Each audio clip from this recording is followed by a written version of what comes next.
Já a desregulação emocional, a gente tem vários conceitos, e são conceitos mais modernos. Então, em linhas gerais, a definição poderia ser considerada o seguinte: é um padrão de experiências ou expressões emocionais que interfere nas atividades direcionadas a um objetivo, e é um padrão disfuncional, né. Então o indivíduo apresenta uma incapacidade, né, em todos ou em alguns dos aspectos modulatórios, e com isso o seu funcionamento global, a meta, ele não consegue atingir, está sempre abaixo da linha de base. Caracteriza-se por emoções inapropriadas relacionadas ao ambiente, né, a estímulos ambientais. Então, por exemplo, situações que normalmente dariam um certo desconforto no indivíduo que tem uma desregulação emocional, causa raiva, né. A gente vê muito isso em crianças mais velhas que não conseguem desenvolver regulação emocional na situação de escola.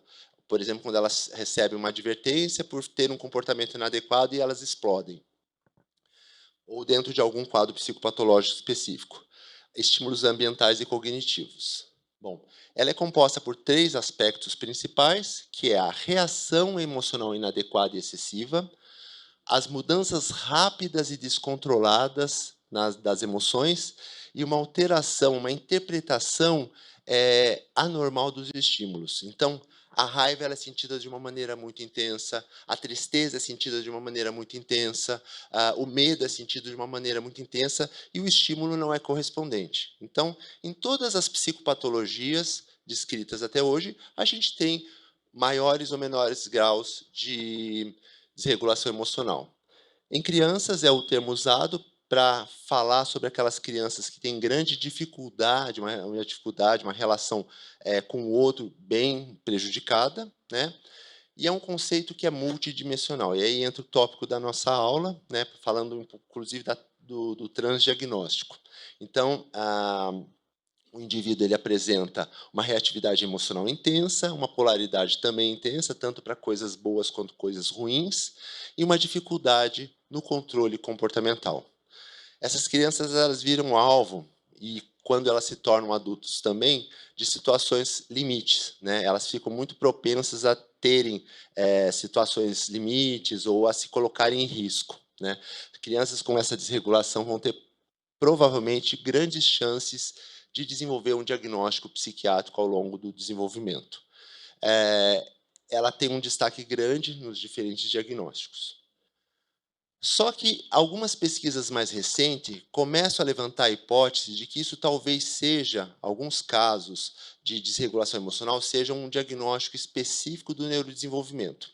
Outras falam de um risco para o desenvolvimento de transtornos futuros. Então, uma criança que tem uma alta desregulação emocional é uma criança mais propensa a ter transtorno de ansiedade, a ter transtorno opositor desafiante, isso falando de crianças mais novas, ou a ter transtornos depressivos. Então, são crianças mais propensas a ter um diagnóstico ao longo do desenvolvimento. E também é a interface dos diferentes diagnósticos clínicos, que é o que acaba dificultando muito o diagnóstico específico.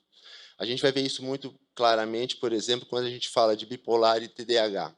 Criança com transtorno bipolar tem uma desregulação emocional como base do seu diagnóstico, e a criança com TDAH também. Por isso que muitas vezes a gente não consegue diferenciar uma da outra.